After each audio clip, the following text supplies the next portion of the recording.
kembali pemirsa Fajar TV dan pendengar Radio Fajar FM 89,3. Kita berjumpa kembali lagi di Talkshow Startup Talk. Saya Nur Bahma Sepe akan menemani Anda 1 jam ke depan untuk membahas talkshow yang hari ini kita akan mengangkat tema dengan judul Koperasi di Era Digital. Kita tahu pemirsa, perkembangan teknologi informasi membuat begitu banyak perubahan dalam gerakan perkoperasian nasional. Munculnya koperasi digital, salah satu produk inovasi dari para pelaku koperasi di tanah air, membentuk suatu tantangan-tantangan baru dan membentuk suatu pola-pola baru yang belum tentu juga bisa berhasil ke depan. Dan itu akan menjadi tantangan-tantangan tersendiri bagi para pelaku koperasi. Nah, pemirsa,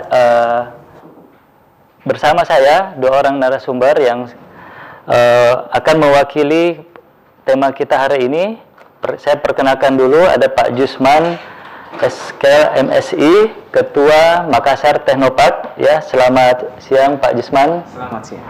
Terima kasih sudah berkunjung di studio Fajar TV pada hari ini Pak ya. Dan kemudian ada Pak Dr. Indra Bayu Amirullah, STMT Embusis ya Pak ya. Ini gelarnya panjang sekali Pak Bayu ya.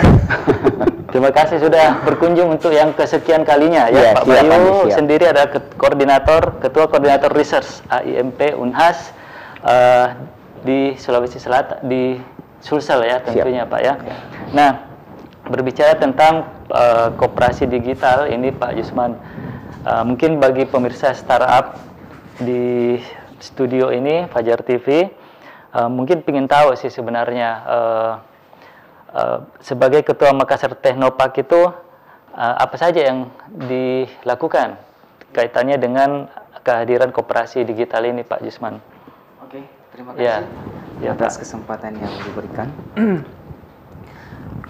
Startup ini sebenarnya butuh dukungan bagaimana menghasilkan produk yang ada bermanfaat untuk masyarakat. Ya. Tentunya ini harus didorong kalaupun misalnya masalah pemodalan ataukah produknya belum selesai atau finalisasi produksi, kita mencoba untuk melihat bagaimana membantu.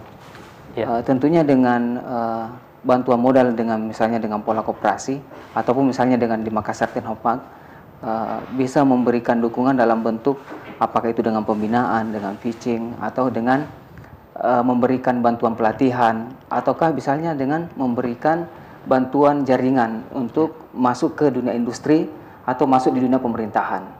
Tentunya manfaat-manfaat yang sangat luar biasa ini kita bisa berikan dengan partisipasi dengan model helis yang kita lakukan.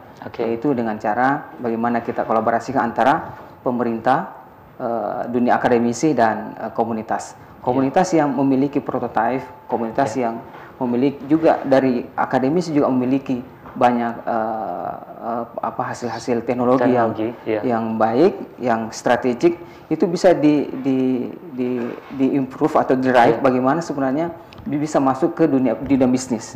Terutama koperasi. Koperasi ini adalah model ekonomi kerakyatan yang saling mendorong. Artinya dengan koperasi ini salah satu solusi untuk ekonomi real atau ekonomi yang belum berkembang. Pelaku-pelaku startup ini lebih banyak yang belum mampu memproduksi massal atau dia hanya sampai di prototyping saja. Jadi peran nanti ke depan koperasi ini diharapkan bisa bersinergi, membantu, mensupport pelaku startup gitu Pak ya? Iya tentunya karena koperasi ini kan dia memiliki modal yang dari anggotanya. Kemudian anggota-anggota ini dia memiliki produk-produk. Dengan bantuan anggota dan saling mensupport, ini tentunya menjadi salah satu solusi bagaimana aplikasi-aplikasi atau software yang belum siap masuk ke dunia bisnis itu kita dorong. Itu saling mendorong. Saling mendorong. Nah, ada Pak Indra Bayu nih Pak. Indra Bayu ini seorang akademisi dan juga seorang pakar ya di bidang IT. Pak Indra Bayu, bagaimana Bapak melihat adanya perkembangan teknologi digital, informasi dan teknologi ini berpengaruh terhadap perkembangan bisnis koperasi ini Pak Bayu? Makasih Pak Andi. Jadi sebenarnya sejak Yuna sendiri ya, Ya. Pak Jusman ada namanya unit pengembangan kewirausahaan dan bisnis. Ya. Kebetulan kita di dalam juga sebagai coach untuk membantu adik-adik dalam usaha startup ya. Ya. Sehingga kalau seandainya dikatakan seperti itu bahwa perbedaan koperasi dengan bisnis itu sendiri, ya, itu kan ada keunikan Pak Jusman. Betul. Jadi menurut saya sih memang sangat menarik. Kenapa? Karena biasanya adik-adik kita kalau buat startup itu tengah jalan itu terjadi perceraian. Ya. Bagi harta gono gini gitu kan. Model koperasi akan berbeda Pak. Iya. Berbeda. Jadi sedikit kita bawa ke digital beberapa sampel dari binaan kita ya. Iya. Jadi digital planner istilahnya mungkin. Bagaimana membuat suatu usaha ya, termasuk sekarang kalau Anda baca kemarin berita Pak Jokowi sendiri meminta agar dibuka suatu course atau suatu konsentrasi toko online. Ya kita harus sadari itu. Pak Andi, Pak Jusman bisa lihat sendiri bagaimana bisa Gojek dan Grab bisa membanting usaha taksi dengan instantly. Seperti itu. Padahal mereka itu sudah punya usaha yang sudah settle, sudah mapan. Begitu juga sebenarnya bisnis koperasi ya. Sudah sama harus masuk di sini. Nah, maka justru dengan koperasi itu, karena koperasi itu kan esensinya lebih ke bagaimana memberdayakan anggota, ya kan. Jadi kalau mahasiswa mulai dengan model koperasi, saya rasa itu akan sangat membantu, Pak. Saya terus bicara mahasiswa karena dosen mungkin ya. Maksud saya adik-adik, anak-anak muda kita ini loh. Dengan koperasi juga, model koperasi ini juga bisa memperkecil proses perceraian usaha yang baru mulai ini. Karena memang nawaitunya itu berbeda dengan model bisnis yang biasa. Jadi kalau dikatakan dari sisi digital, itu banyak sekali peluang saat ini. Saya belum bicara konteks big data loh. Ya, dengan adanya konteks big data saat ini, wah, ini peluang bisnis nggak main-main, Pak. Sayang aja kalau kita nggak masuk. Saya berasal dari sebuah kelembagaan yang dibangun oleh startup dan komunitas-komunitas di Makassar misalnya, belum memiliki pola yang tepat. Artinya begini, seperti yang dikatakan Pak Bayu tadi, bahwa banyak teman-teman kita membuat komunitas, tapi pertama itu tidak ada kelembagaan yang kuat. Terus belum ada pemodalan, belum ada standar-standar yang dibangun dari anggotanya. Nah, pola koperasi ini pola yang paling tepat, karena pertama ada iuran anggota, kemudian ada kelembagaan yang jelas, kemudian ada yang mengikat secara kelembagaan. Nah, koperasi dengan digital kreatif ini tentunya dengan masa sekarang itu masa era digital gitu. Saya membaca kemarin di sebuah koran nasional bahwa 84% itu adalah transaksi digital, yang 16% itu adalah transaksi tunai. Jadi ini saya melihat bahwa akan mengarah ke sana semua produk-produk kita untuk bagaimana secara online. Nah, digital kreatif ini tentunya menjadi pilar utamanya untuk membangun ekonomi digital atau bisnis digital atau apapun namanya.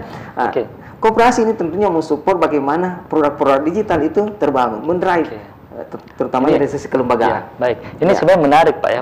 Jadi tadi quote-nya bagaimana sih sebenarnya koperasi ini mendrive ya produk-produk digital, terutama pelaku startup ini yang kata Pak Bayu tadi. Nah, untuk model, mungkin saya ke Pak Bayu dulu juga, untuk dari model koperasi sendiri, model bisnis barangkali ya, model bisnis koperasi sendiri sejauh mana itu bisa mampu mengatasi tadi solusi-solusi dari pengusaha startup. Ini klasik ini. Biasanya kalau adik-adik kita, Pak, kayaknya repot ya, mau bikin siup lah, mau bikin inilah, ya kan? Nah, udah gitu, ya kalau mereka bergerak di bidang cuisine, misalnya, harus ada halalnya lah, kuliner ya, cuisine. Saya dengan model koperasi ini kan langsung otomatis secara badan hukum ada, tuh ya. Sesudah itu saya lihat persyaratannya tidak sekompleks usaha biasa gitu. Dan yang paling penting itu tadi Pak Andi, jiwa dari bisnis yang biasa dengan koperasi itu berbeda Pak. Karena jiwa di koperasi itu anggota yang mau dibesarkan. Keanggotaan, kekeluargaan, kebersamaan. Biasanya startup itu mulai dengan kelompok grup. Ya, ya. Jadi dengan masuk sebagai koperasi awalnya itu starting point yang paling manis. Ya. Ini menurut saya. Ini Pak Jusman Benar. Ini apakah ini yang menjadi mendorong Makassar Technopark sendiri nih sebagai suatu organisasi induk untuk melahirkan dan mengorganisasi para startup Makassar tadi ini ya? Apakah hal ini yang menjadi poin utamanya, Pak? Ya, Makassar Technopark ini beberapa komunitas sudah bergabung, Pak. Itu ada sekitar 32 yang sudah bergabung. Komunitas startup, ya, komunitas startup. Tentunya permasalahan utama di Makassar Technopark ini adalah sokongan modal, gitu. Sokongan modal dari startup ini. Kita melihat ada peluang kelembagaan yang paling bagus. Ya. Bukan berarti kelembagaan di sini. Kan koperasi ini sebagai sebuah lembaga yang lebih mendorong anggotanya untuk berpartisipasi aktif, kemudian membangun dirinya sendiri. Membangun dirinya sendiri ini tentunya dibutuh dengan permasalahan modal bisnis misalnya yang belum selesai. Ya, seperti itu, dan banyak yang kita lihat permasalahannya seperti itu. Nah, mungkin apa sih Pak Jusman yang diharapkan dengan adanya koperasi digital ini? Sesuatu solusi apa yang mungkin Pak Jusman harapkan, dan bagaimana koperasi digital ini bisa diterima tentunya oleh para pelaku startup? Ini sama disampaikan tadi Prof Bayu, maaf Pak Bayu. Doa Pak Bayu. Amin. Ini doa Pak Bayu ya. Ini komitmen sebenarnya, komitmen yang dibangun di koperasi ini, karena dia ada sokongan dana dari anggota, kemudian bagaimana dana ini dimanfaatkan untuk membangun startupnya, membangun produknya, begitu. Terus di sini yang ingin saya sampaikan yang paling penting adalah koperasi ini adalah tulangan punggungnya adalah akuntabilitas, bagaimana dana itu dipertanggungjawabkan. Ini artinya koperasi harus dibangun dari trust. Artinya dengan trust ini ada kerjasama yang lebih kuat, itu ada chemistry yang dibangun untuk bagaimana kerjasama membangun produk atau membangun bisnis ini lebih baik. Nah, mungkin pemirsa Fajar TV ya dan pendengar Radio Fajar FM ini juga saya mau tahu sih, koperasi digital itu seperti apa sekarang yang dikembangkan? Bagaimana masyarakat mau berpartisipasi misalnya? Apakah ada persyaratan atau seperti apa itu? Dan ini juga diinisiasi oleh pemerintah, Pak ya? Iya. Mungkin bisa dijelaskan dulu Pak. Kalau saya lihat jumlah koperasi taruhlah data yang saya punya ini di Makassar ini, yang aktif itu hanya 50%, 52% maaf. Dari 50% dari 1.500 lebih. Itu saya kelihatannya koperasi ini masih ada stigma yang belum bagus di masyarakat. Ya, karena kelihatannya memang koperasi ini hanya di motor core bisnis itu hanya simpan pinjam. Simpan pinjam.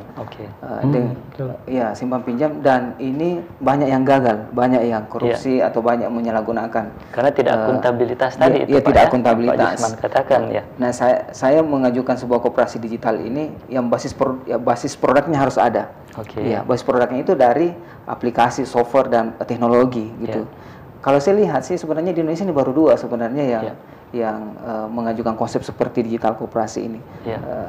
Nah, ini semoga koperasi ini akan tumbuh menjadi koperasi digital kreatif yang bisa menampung juga komunitas yang mau mengembangkan produknya. Karena koperasi ini kan ada basic dananya, ada basic modalnya. Gitu. Saya kira masyarakat bisa membuat koperasi juga. Sekarang kan sudah mudah. Pemerintah Kota juga Makassar mendorong bagaimana koperasi ini tumbuh di pemerintah Makassar, juga ya. Di pemerintah. Tahun 2000 rata-rata pertumbuhan koperasi itu hanya 2%. Malah saya lihat yang tahun 2015 sampai 2016 itu turun 2%. Sorry, 0,5%. Turun 0,5%. Nah, ini sebuah saya melihat bahwa koperasi ini sebenarnya koperasi pembiayaan umat, tapi tidak menjadi basic pertumbuhan ekonomi, menjadi basic mendorong pertumbuhan ekonomi. Kami juga melihat dari sisi PAD Kota Makassar. PAD Kota Makassar pendapatan daerah Kota Makassar itu lebih banyak ke sektor tersier. Seperti hotel, jasa-jasa yang tersier, ini hotel, kemudian industri ini. Ya.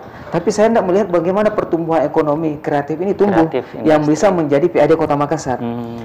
Nah, dengan adanya koperasi ini ada saling mensupport, ada saling mendorong bagaimana pertumbuhan misalnya dari sampah menjadi plastik. Jadi sampah menjadi sebuah nilai ekonomi yang lebih kuat. Kita juga ada aplikasi sebenarnya. Aplikasi misalnya Tangkas Sarong, misalnya di Makassar Teknopark sudah support bagaimana misalnya sampah ini menjadi produk-produk yang didesain supaya bisa bernilai ekonomi, misalnya tas, misalnya kerajinan tangan. Ini tentunya harus dibangun, dibukukan lagi atau dibuatkan lagi suatu kelembagaan. Nah, yang paling tepat ini koperasi. Ya. Nah, ini Pak Bayu nih, sebelum kita masuk sesi berikutnya, tadi dikatakan Pak Jusman koperasi bisa menjadi pendorong pembangunan ekonomi kreatif. Nah, sebagai akademisi bagaimana Pak tanggapannya?